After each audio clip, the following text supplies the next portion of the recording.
This game is called Give 'em the Boot, presented by Tecovas. Now, right here behind me. That's a great brand, by the way. They got to make great boots. You know, I'm biased. I'm very biased when it comes to my boots, but Tecovas truly are. I think they're the best in the business. But this game right here, so I've got you a brand new pair of boots. Oh, man. Thank you. And how we play this game is there's 4 questions in this boot, okay? And you can give one of them the boot. You don't have to, but you can give one of them the boot. That means you don't have to answer it. But if you give one the boot, that means you have to answer the other ones. Okay. Give them the boot, presented by Tecovas, question 1. Is it in here? Oh, yeah. Well, you just came prepared, didn't you? That's all of them right there. So question number 1. Oh, what do you want the legacy of John Daly to be? That I cared about people, family. I love raising money for kids and vets. Is it simple? On the remind me again of the charity name. Well, I do a lot for Boys and Girls Club. Okay. I started Heart of a Lion a few years ago. Heart of a Lion, that's what it is. Yep. So we raise money for. We basically come into the town and we'll do the golf and get Josh Miranda's come to a lot of them. Jocko will come and sing, and I'll do a few. And we do an auction that night before or after, play golf and raise money for the vets and kids. My specialty is my hometown of Dardanelle with Misty and our Boys and Girls Club. I'm celebrating, I can't remember, since 92. I've done a Boys and Girls Club tournament for Dardanelle's Boys and Girls Club, and very proud of it. We're celebrating that again in Old Hickory this year, April 22nd, 23rd. We're almost sold out, but it's just awesome raising money for those kids. I started this show saying it's a very underrated thing about you when it comes to caring about family and people, and you just hit that on the head. 2-time major champion. It's very hard to stay relevant in the game of golf, and you've done it more than anybody. Maybe outside Tiger, we'll give him the edge. Tiger, yeah. But that is what I love about you, JD, is like you truly care about people. And my main goal to get you on the show was just like I want people to know who fucking John Daly is, and it's more than just drinking good boys and hitting the ball a long way. So thank you for that. Oh, you got it. Question number 2. Question number 2. Best John Daly Tiger Woods story of all time. I can't say that on the show, but I think it's not even a story. I think it's more about, I think the coolest thing was I was playing the Nike tour back in 90, I think it was, and we go to Texarkana Country Club, and this little kid, 12, 13 years old, I'm playing with him, and people are talking how great he's going to be and all this.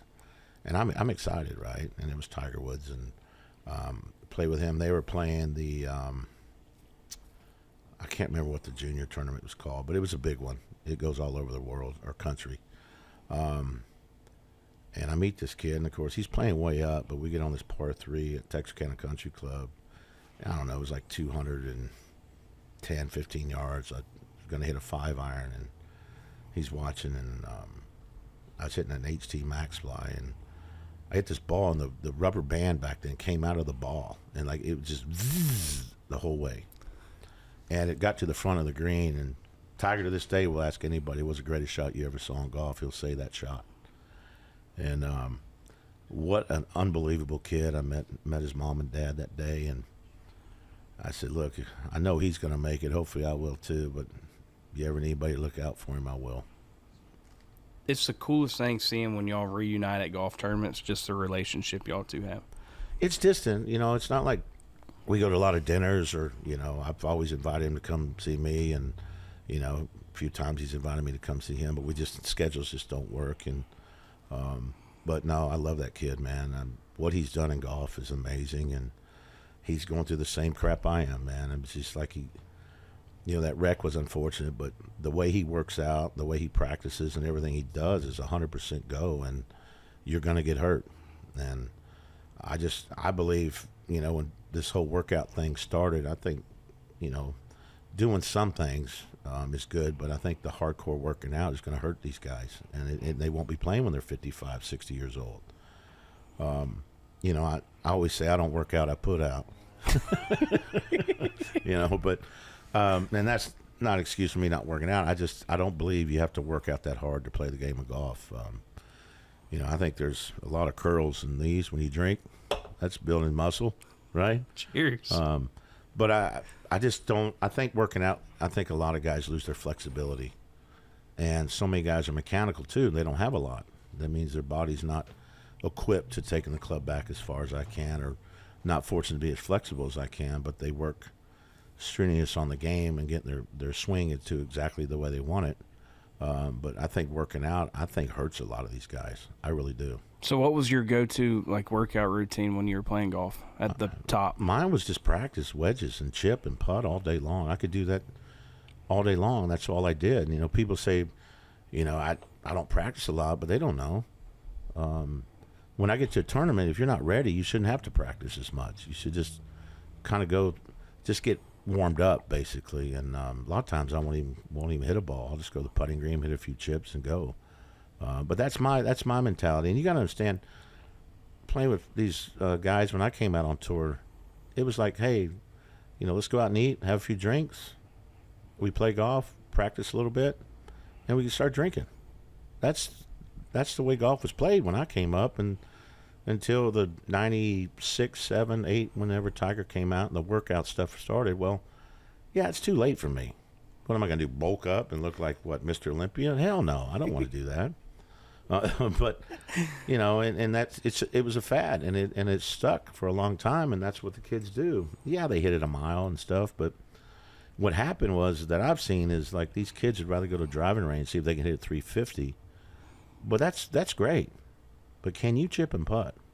And, when I retire from this game, hopefully I live long enough, man, I'd love to help these kids with short game. Because I feel like I got the feel for it, and I can work on mechanics with it too. And, and that would be something that I could really, really get back to the game. Tougher on amateurs, because especially unless they're beginners. But if an amateur is set in its own ways, yeah, you could teach them. You can teach them a few things. But more or less for me, I'd like to teach professionals, help professionals. We ask the question a lot when it comes to basketball, the whole MJ and LeBron thing. But I'm glad you were very informative, educational when it comes to the game of golf. Do you even compare Tiger and Jack? Is that kind of what you would say? Okay, you have to choose one of the two. I mean, who in your opinion would be greatest of all time? I think you choose in generations. I don't think you can choose one over the other. I think Jack is the greatest all-time player because of his record, but I still think Tiger is the greatest player of all time. And the reason I say that is no disrespect to these guys that won all these majors back in the day. But look where Tiger, every guy when Tiger came out could win a tournament. When Jack played, he was playing against 12 to 15, maybe 20 guys. And I'm not disrespecting it. It's just the record will show. If you look at all the winners back in the day when they were winning, it was, Jack, Arnie, Watson,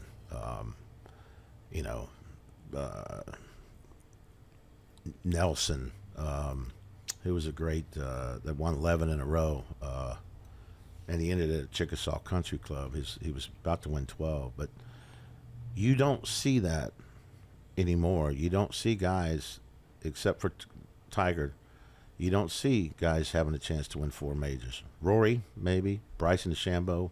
Scotty, maybe. But nobody's close.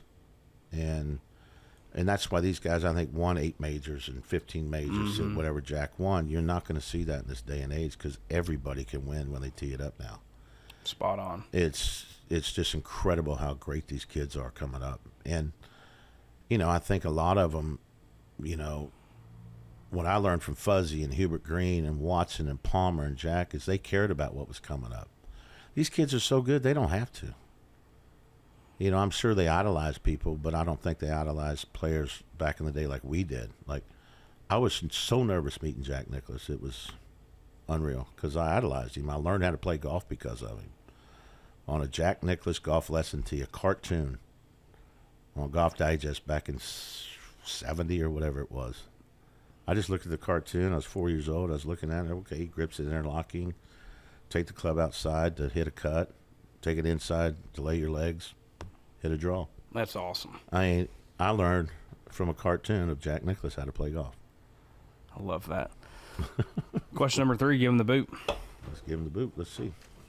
Favorite country musician right now. Yes. I got too many friends. I'm going to give that to Boot. I got too many friends. I can't do that. Okay, that's fair. That's an answer, though. No, that is. That's That still is. an answer. It's fair. How many Good Boy have you drank in one sitting? Well, I got some people here. Probably. I'd have to go with Jason Ratchley, Porch Stock at Old Hickory. Probably 60, 65 in a day. Of these, Yeah. 65. Yeah, probably. Easily. What do you do after that? I mean, you're just done after that. Pee a lot? No. Then I go downtown Nashville and check out the bars and listen to music. Drink some more. I love you, brother. No, I really do. You got it.